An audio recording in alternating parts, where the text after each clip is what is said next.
Olá, família! Sejam todos bem-vindos ao estudo diário das Escrituras. A Vera Helena aqui, Paganotti, ela escreveu aqui um comentário dizendo: todos nós precisamos das bênçãos da expiação de Jesus Cristo em nossa vida, né? E ela termina a mensagem dizendo até amanhã, que é um compromisso que a gente vai estar estudando aqui amanhã de novo. Bom, hoje nós temos a conferência geral, já vai ser um banquete, tá bom? E amanhã também, então a mensagem de amanhã vai ser um pouquinho mais curta também. Hoje também, então já vamos ter muito para estudar hoje e amanhã, então vai ser as mensagens mais curtas. Eu gostei do que ela compartilhou aqui, dizendo que todos nós, né, necessitamos, né, das bênçãos da expiação de Jesus Cristo em nossa vida. Isso porque a mensagem que eu compartilhei ontem, eu falei que tanto as vítimas como os agressores, eles precisam da expiação de Jesus Cristo para se redimir, para encontrar cura para a sua alma. Lembrando que nós também, em certos momentos de nossa vida, nós também agredimos outras pessoas, nós se tornamos agressores por meio de palavras, ofensas. Nós precisamos também da expiação de Jesus Cristo. Hoje nós vamos estudar aqui Jacó, capítulo 4, tá bom? Então, hoje, sábado e domingo, nós vamos estudar Jacó, capítulo 4 aqui. Do versículo 1 ao versículo 3 aqui, Jacó ele fala que ele termina, né? Ele tinha terminado o sermão dele lá no templo, né? As palavras dele. Passou-se já algum tempo aqui e agora começa o capítulo 4, ele mencionando que ele pregou muito a esse povo, que não dá para ele escrever tudo nas placas aqui, tá bom? Por conta de espaço. E também ele fala do trabalho de se inscrever nessas placas aqui, né? Era algo mais dificultoso também. Mas algo que ele quer deixar registrado, muito importante aqui, né, entre o versículo 1 ao versículo 3, uma coisa que me chamou a atenção é aqui quando ele diz, né? E darão, ele fala por que ele está gravando esses registros, né? E aí ele fala, porque darão a nossos filhos e também aos nossos amados irmãos um pequeno grau de conhecimento sobre nós, ou seja, sobre seus pais. Então ele fala que deixa essa história registrada aqui para que a geração futura, os remanescentes que sobrassem dos lamanitas, quando esse conhecimento chegasse até eles, eles tivessem conhecimento dos seus pais, conhecimento da verdadeira história ali da sua descendência. Até porque os lamanitas, eles contavam uma história diferente dos nefitas. Na verdade, só existe uma verdade, mas tem gente que conta de uma maneira diferente a história. Por exemplo, aqui, só para ser sucinto, lá em Alma, capítulo 54, versículo 23, Amaron, que ele é descendente de Zorã, ele coloca aqui, teus pais pressionaram e trouxeram ele de Jerusalém. Ele está falando aqui que Zorã, que ele é descendente de Zorã, e que o Nef, né, ele forçou Zorã a sair de Jerusalém para vir até essa terra aqui. E na verdade não foi bem essa conversa, né? A gente vê lá em 1 Nef, capítulo 4, versículo 35, que diz, e aconteceu que Zorã criou coragem com minhas palavras. Então Nef o incentivou e ele aceitou vir, né, para Jerusalém. A gente vê que em momento algum, Zorã ele se rebela contra Nef, contra Leí, contra os profetas. Ele sempre apoiou ali, né? E quando houve a divisão entre nefitas e lamanitas, ele escolheu seguir a Deus, né? Desde Jerusalém ele havia escolhido isso. Então, ele escolhe ficar com os nefitas aqui. Mas veja que a história de Amaron, né, conta aqui que é como se Zorã tivesse sido forçado, né, a vir para essa terra aqui. Então veja que a história contada está invertida. Outra vez aqui também, que a história dos lamanitas é diferente da história dos nefitas, porque os lamanitas contavam de uma maneira que os seus filhos pegassem ódio dos nefitas. Tá bom? Aqui em Mosias, capítulo 10, o versículo 16 e o 17, diz assim, ó. E também se enfureceram com ele, porque partiu para o deserto, como o Senhor lhe ordenara. Esse partiu para o deserto é quando todos estavam na terra da promissão e Lamã e Lemuel estavam novamente tramando, né, matar Nefe ali. Então Nefe, ordenado por Deus, pede então para que eles se dividam, saiam de perto dos seus irmãos ali e vá para outra terra ali e estabelecer, viver com sua descendência. Então é isso que Nefe faz. Então Nefe foi ordenado para o Senhor para ir. Só que a história para os lamanitas diz assim, e levou os registros que estavam gravados nas placas de latão, porque diziam que ele os havia roubado. Então, os lamanitas souberam lá por meio de Lamã e Lemuel que Nefe roubou as placas de latão e levou, né? Que teria que ser de Lamã ali as placas de latão, né? Porque ele era o primogênito e tal. Mas a gente tem que observar que quando foi buscar as placas de latão, Lamã ele não conseguiu obter as placas de latão. E Nefe, por instrução do Senhor ali, conseguiu obter. Então não, já pertencia, né, a Nefe ali, tá bom? Levando para esse lado aqui. E assim ensinavam os seus filhos que deveriam odiar e que deveriam assassiná-los e que deveriam roubá-los, saqueá-los e fazer todo o possível para destruí-los. Eles têm, portanto, um ódio eterno contra os filhos de Nefe. Então, os lamanitas, os seus descendentes, odiaram os nefitas por conta da história errada que eles contavam aqui. Então, é importante aqui, Jacó, ele registrar, né, que esse registro aqui daria, então, um relato para os descendentes sobre os seus pais, um verdadeiro conhecimento da sua origem, tá bom? Então, eu gostei dessa parte aqui. Vamos aqui no versículo 4, Jacó 4, versículo 4. Ele fala do propósito aqui de ter escrito essas placas. Porque para esse fim escrevemos essas coisas, para que tenham conhecimento de que sabíamos de Cristo e tínhamos esperança em sua vida e glória, muitos séculos antes de sua vinda. Então, ele fala do propósito das placas, que primeiro ele estava colocando ali para que os seus descendentes pudessem saber, né, da verdadeira história de seus pais. E aqui ele coloca também, né, que é para que eles saibam que eles tinham conhecimento da vinda de Cristo. Eles foram um povo privilegiado por buscarem a Deus e Deus ter revelado muitas coisas a Nefe, a Jacó, sobre Jesus Cristo. Então eles estão escrevendo essas coisas para que eles saibam, né, que eles tinham conhecimento da vinda de Jesus Cristo, que ele seria rejeitado entre os judeus. Então eles tinham um grande conhecimento sobre isso. E aqui diz: e não somente nós tínhamos esperança em sua glória, mas também todos os santos profetas que viveram antes de nós. Então, ele menciona que os profetas da antiguidade também tinham esse conhecimento, como Isaías, Moisés, tá bom? E aí ele vai compartilhando aqui, ó, o propósito da lei de Moisés. Então, ele vai dar o exemplo de Moisés e da lei de Moisés, que tudo aponta para Jesus Cristo, mostrando que os profetas tinham conhecimento sobre Jesus Cristo aqui. Eis que ele acreditavam em Cristo e adoravam o Pai em seu nome. E também nós adoramos o Pai em seu nome. E com esse propósito guardamos a lei de Moisés, que ela nos guia a nossa alma. E isso nos atribui com retidão, assim como Abraão, no deserto, a obediência às ordens de Deus, ofereceu seu filho Isaque, o que é a semelhança de Deus e de seu filho unigênito. Então, observe aqui que toda a lei de Moisés aponta para Jesus Cristo. Todos aqueles sacrifícios que eram feitos mostravam o sangue de Jesus Cristo que seria derramado por nós.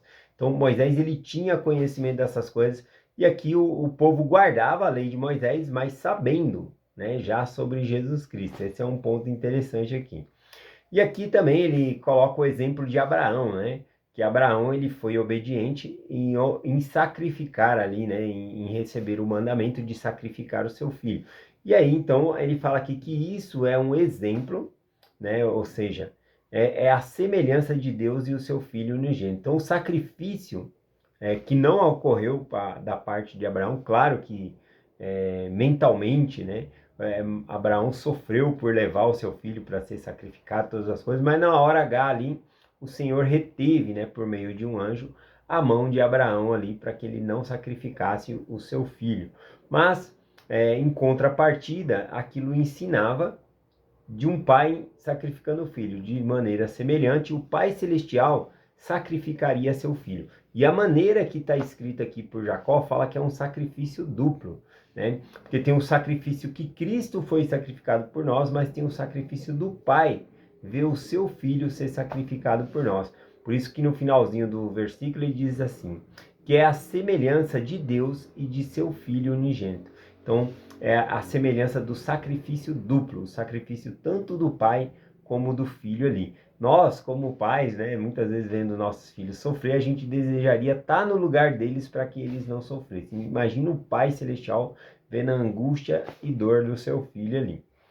Continuando aqui, versículo 6, ele fala do estudo das Escrituras, que essas coisas vieram por conta do estudo das Escrituras. Ele diz assim: portanto, estudamos os profetas e temos muitas revelações do espírito de profecia. Como que eles estudavam os profetas? Eles tinham as placas de latão, que tinha ali os escritos de Moisés, tinha também os escritos de Isaías, né? Vários escritos tinha ali. Então, eles estão falando dessas escrituras que eles estudavam. E com este testemunho obtemos uma esperança e nossa fé torna-se inabalável. Olha que interessante. Estudando as escrituras, eles fizeram com que a fé deles se tornassem inabaláveis, de sorte que podemos verdadeiramente ordenar em nome de Jesus, e as próprias árvores ou as montanhas e ondas do mar nos obedecem, né? Tal poder eles ganhavam ali por meio de estudar as escrituras. Só que aqui no versículo 7, ele faz um complemento, né? Que apesar deles terem grande poder de fazer essas coisas, eles reconhecem que o poder vem do Senhor, que por eles não fazem essas coisas. Versículo 7, ó. Não obstante, o Senhor Deus mostra as nossas fraquezas, a fim de que saibamos que a sua graça, e é pela sua graça e grande condescendência para com os filhos dos homens, que temos poder para fazer essas coisas. Então, o poder de fazer ali era por meio de Jesus Cristo, por meio do poder de Cristo. Mesmo tendo as falhas dele, nós, mesmo em nossas dificuldades e falhas, que nós não somos perfeitos, também podemos realizar grandes milagres em nome do Senhor. O maior milagre que o Senhor quer que nós realizamos é a mudança da nossa própria vida e ajudar outras pessoas a mudarem a vida delas também, tá bom? Se aproximarem de Deus. Versículo 8 aqui, ele diz: eis que grandes e maravilhosas são as obras do Senhor. Quão insondáveis são as profundezas de seus mistérios. E é impossível ao homem descobrir todos os seus caminhos. E nenhum homem conhece seus caminhos, a não ser que lhe seja revelado. Portanto, irmão, não desprezeis a revelação de Deus. Quando ele fala não desprezeis a revelação de Deus, é que nós devemos buscar a revelação de Deus. Não é achar que já sabe o que deve fazer, mas buscar a revelação de Deus para obter esse conhecimento. Vamos lá para o versículo 10 aqui. Versículo 10 e o versículo 11. Né? O versículo 10 diz assim: portanto, irmãos, não tenteis dar conselho ao Senhor, mas sim receber conselho de sua mão. Pois eis que vós mesmos sabeis que ele aconselha com sabedoria e justiça e grande misericórdia em todas as suas obras. Então aqui ele fala sobre nós não tentarmos dar conselho ao Senhor, mas receber conselho de sua mão. E aí eu tenho um convite bem especial para todos nós. Hoje, conferência geral, nós podemos receber conselhos do Senhor por meio dos seus profetas. Aqui fala dos conselhos do Senhor, seriam de justiça, misericórdia e grande sabedoria. É isso que nós vamos ouvir na conferência geral. Preste atenção que você vai ouvir palavras de sabedoria para modificar nossa vida, palavras de misericórdia, né? E palavras ali de justiça, né? De retidão, para que nós possamos modificar nossa vida. Então principalmente esse sempre é o tema da conferência. A gente encontra isso, né? Palavras de misericórdia, que é o que o próprio Senhor falaria. Palavras de misericórdia, palavras de retidão, de sabedoria também. Tá bom? Então, só para falar sobre os horários da conferência geral, nós temos hoje, sábado, né? Hoje é dia 6 aqui de abril. Nós temos hoje a conferência 1h da tarde, né? Pela internet. 5h da tarde, vou falar o horário de Brasília, né? 13h, às 13h, vai ser pela internet. Você consegue plugar aí na internet e achar a conferência geral e assistir ao vivo.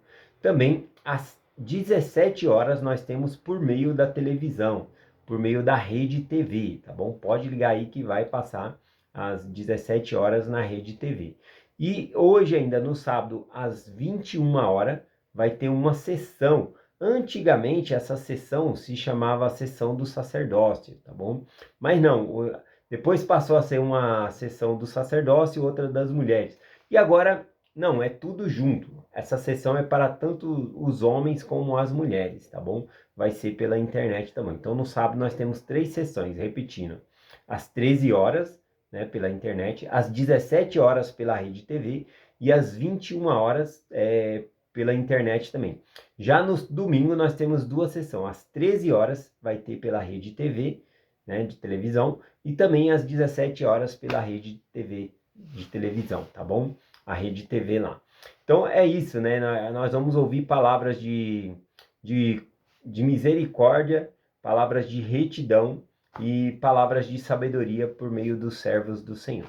Então não deixem de acompanhar. Vou finalizar aqui a mensagem com o versículo 11, que é um convite para nós aqui. Aliás, é o tema da mensagem dessa semana, né? Toda semana do Vem e Segue tem um tema, e esse tema dessa semana está nesse versículo aqui, que é nós reconciliarmos com Deus.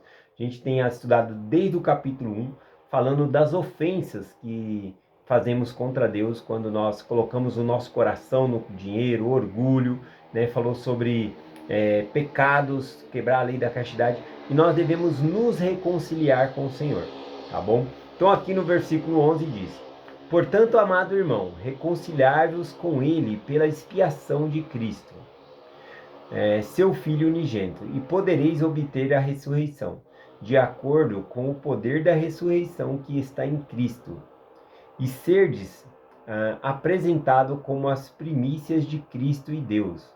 Veja que a ressurreição que ele fala aqui é as primícias, ou seja, ressuscitar na primeira ressurreição.